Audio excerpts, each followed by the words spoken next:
ఒకసారి ఊహించుకోండి, ఎవరైనా ఒక విదేశీ నగరంలో దారి తప్పిపోయారు అనుకుందాం. ఎవరినడిగినా అసలు అర్థంగాని భాషలో మాట్లాడుతుంటే చాలా గందరగోళంగా ఉంటుంది కదా. అవును, చాలా ఇబ్బందిగా ఉంటుంది. అప్పుడు సడన్గా తమ స్వంత ఊరి భాష అచ్చం మన యాసలో మాట్లాడే ఒక వ్యక్తి కనిపిస్తే ఎంత ఊరటగా ఉంటుందో ఆలోచించండి. ఈరోజు మన లోతైన విశ్లేషణలో బేసిక్గా ఇలాంటి ఫీలింగ్నే టెక్నాలజీ ప్రపంచంలోకి తీసుకువస్తున్న సర్వం ఏఐ గురించి మాట్లాడుకోబోతున్నాం. ఖచ్చితంగా. ఇది చాలా ఆసక్తికరమైన అంశం. అలాగే ఈ కొత్త టెక్వేవ్లో కెరియర్ నిర్మించుకోవడానికి నరేష్ ఐటీ లాంటి సంస్థలు ఎలా కేంద్రబిందువుగా మారుతున్నాయో కూడా చర్చిద్దాం. సరే, దీన్ని కొంచెం వివరంగా పరిశీలిద్దాం. ప్రపంచమంతా చాట్ జీపీటీ లాంటి ఇంగ్లీష్ మోడల్స్ వాడుతున్నప్పుడు మన భారతీయ భాషల కోసం ప్రత్యేకంగా ఒక స్వదేశీ ఏఐ మోడల్ అసలు ఎందుకు అవసరమంటారు? దీనికి సమాధానం కావాలంటే గ్లోబల్ ఏఐ మోడల్స్ ఎలా పనిచేస్తాయో చూడాలి. ఆ మోడల్స్ అన్నీ కూడా పూర్తిగా ఇంగ్లీష్ ఆధారంగా తయారైనవి కదా. ఎవరైనా తెలుగులో ఏదైనా అడిగితే అవి తెలుగులో ఆలోచించవు.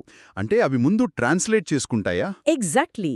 ప్రశ్నను ఇంగ్లీష్లోకి తర్జుమా చేసుకుని ప్రాసెస్ చేసి మళ్లీ తెలుగులోకి మారుస్తాయి. ఇది ఎలా ఉంటుందంటే ఒక పెద్దాయన డిక్షనరీ బట్టిపట్టి యాంత్రికంగా మాట్లాడినట్లు ఉంటుంది.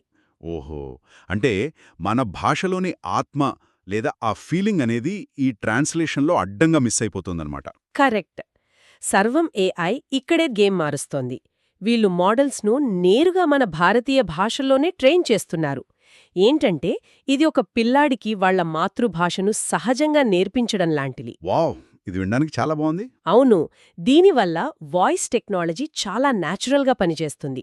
పల్లెటూర్లో ఉండే ఒక యూజర్ తన ఫోన్తో మామూలుగా మాట్లాడితే చాలు, ఏఐ దాన్ని వెంటనే అర్థం చేసుకుంటుంది. ఇది కనుక జరిగితే బ్యాంకింగ్ లేదా ఈ-కామర్స్ కంపెనీలకు పండగే అని చెప్పాలి. అందుకే వాళ్ళు దీన్ని ఇంత వేగంగా అడాప్ట్ చేసుకుంటున్నారు కదా. అవునండి. కంపెనీలన్నీ ఇప్పుడు జనరేటివ్ ఏఐ మరియు స్కేలబుల్ ఏఐ ఇన్ఫ్రాస్ట్రక్చర్ వైపు మళ్లుతున్నాయి. ఒక్క నిమిషం, ఇక్కడ ఆగుదాం. ఈ స్కేలబుల్ ఏఐ ఇన్ఫ్రాస్ట్రక్చర్ అంటే వినడానికి చాలా టెక్నికల్గా ఉంది. ఒక సాధారణ బ్యాంక్ విషయంలో దీని అర్థం ఏమిటి? సింపుల్గా చెప్తాను. ఒక లోకల్ బ్యాంక్ కస్టమర్ కేర్ రోజుకొక 100 కాల్స్ హ్యాండిల్ చేస్తుంది అనుకుందాం. ఇప్పుడు తెలుగులో మాట్లాడే వాయిస్ బాట్ రావడం వల్ల సిస్టమ్ క్రాష్ అవ్వకుండా ఒకేసారి 10,000 మంది కస్టమర్ల సమస్యలను పరిష్కరించగలదు. ఓహో, ఒకేసారి 10,000 మందినా? అవును. ఆ స్థాయిలో ట్రాఫిక్ను తట్టుకునేలా వెనుకుండే సర్వర్లను, సిస్టమ్స్ను బిల్డ్ చేయడాన్నే స్కేలబుల్ ఇన్ఫ్రాస్ట్రక్చర్ అంటారు. కానీ ఇక్కడే ఒక పెద్ద సమస్య ఉంది. ఏంటా సమస్య? ఈ సిస్టమ్స్ బిల్డ్ చేయడానికి మన దగ్గర స్కిల్ గ్యాప్ చాలా ఉంది. సరైన నైపుణ్యం ఉన్నవాళ్లు దొరకడం లేదు. ఆగండి. ప్రతి సంవత్సరం మన దేశంలో లక్షలాది మంది ఇంజనీరింగ్ గ్రాడ్యుయేట్స్ బయటకొస్తున్నారు కదా. అలాంటప్పుడు స్కిల్ గ్యాప్ ఎలా ఉంటుంది? ఎందుకంటే ఒక రెగ్యులర్ సాఫ్ట్వేర్ రాయడానికి, ఏఐ మోడల్స్ డెవలప్ చేయడానికి చాలా తేడా ఉంది. రెగ్యులర్ కోడింగ్ అనేది కంప్యూటర్కి కొన్ని రూల్స్ ఇవ్వడం. రైట్. కానీ ఏఐ విషయానికొస్తే మనుషుల భాషను మెషీన్ ఎలా అర్థం చేసుకోవాలో నేర్పించాలి. దానికి ఎన్ఎల్పి అంటే న్యాచురల్ లాంగ్వేజ్ ప్రాసెసింగ్, అలాగే మెషీన్ లెర్నింగ్ లాంటి స్కిల్స్ కావాలి. కేవలం థియరీ చదివితే ఇవి రావు.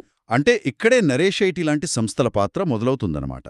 ఇండస్ట్రీకి కావాల్సిన ఈ స్కిల్స్ నేర్పించడంలో వీళ్లు ప్రత్యేకంగా ఏం చేస్తున్నారు? వీళ్లు కోడింగ్ను ఎలా నేర్పిస్తారు అనే విధానాన్నే పూర్తిగా మార్చేస్తున్నారు. నరేష్ ఐటీలో కేవలం పైథాన్ లేదా డేటా సైన్స్ అని బోర్డు మీద థియరీ చెప్పి వదిలేరు. మరి ఎలా నేర్పిస్తారు? స్టూడెంట్స్ను నేరుగా రియల్ టైమ్ ప్రాజెక్ట్స్ అనే శాండ్ బాక్స్ వాతావరణంలోకి తీసుకువెళ్తారు. అర్థమైంది. అంటే సైకిల్ ఎలా తొక్కాలో కేవలం ఫిజిక్స్ పుస్తకం చదివి నేర్చుకోలేం కదా, రోడ్ మీద పడితేనే వస్తుంది. ఎగ్జాక్ట్లీ, అదే ఇక్కడ జరుగుతోంది. నరేష్ ఐటీలో విద్యార్థులు స్వయంగా ఏఐ మోడల్స్ను ట్రైన్ చేయడం, పెద్ద పెద్ద డేటా సెట్స్ను హ్యాండిల్ చేయడం అంతా ప్రాక్టికల్గా చేస్తారు. అంటే అన్నీ హ్యాండ్స్ ఆన్ ఎక్స్పీరియన్స్ అనమాట. అవును. ఇండస్ట్రీలో పనిచేస్తున్న నిపుణులే ఇక్కడ గైడ్ చేయడం వల్ల ఇంటర్వ్యూకు వెళ్లేసరికి విద్యార్థులు కేవలం డెఫినేషన్స్ చెప్పకుండా తాము స్వయంగా బిల్డ్ చేసిన రియల్ మోడల్స్ను చూపించగలుగుతారు. ఇది అద్భుతమని చెప్పాలి.